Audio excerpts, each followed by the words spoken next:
Bienvenue sur votre chaîne préférée d'information en temps réel, la tempête de l'info.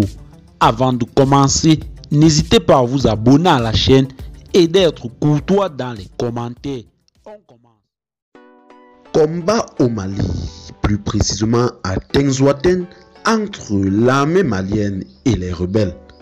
Le Sénégal convoque l'ambassadeur d'Ukraine à Dakar.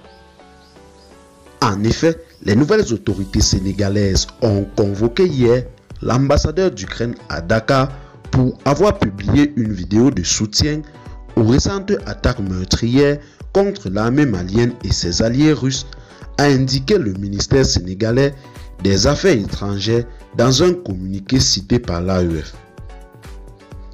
L'armée malienne et les groupes paramilitaires russes Wagner ont subi fin juillet l'un de leurs plus gros revers depuis des années dans le nord du Mali, encaissant de lourdes pertes après des combats entre les rebelles séparatistes et une attaque des djihadistes.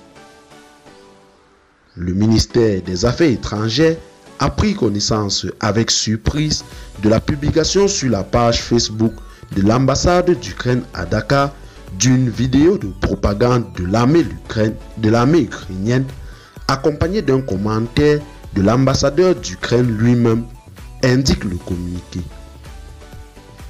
Le ministère dénonce une publication apportant un soutien sans équivoque et sans nuance à l'attaque terroriste perpétrée dans le nord Mali par des rebelles touaregs et des membres du groupe de soutien à l'islam et aux musulmans contre les forces armées du Mali et a entraîné d'importantes pertes en vies humaines en leur sein.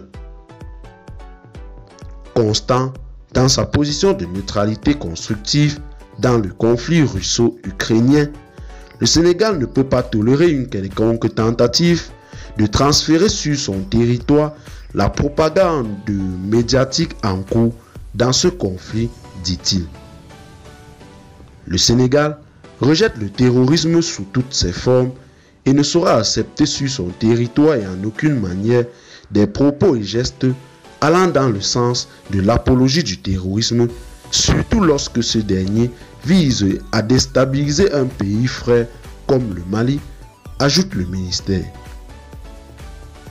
Il dit ainsi avoir convoqué l'ambassadeur d'Ukraine à Dakar pour lui rappeler les obligations de discrétion, de retenue et de non-ingérence qui doivent accompagner la gravité et la solennité de sa mission.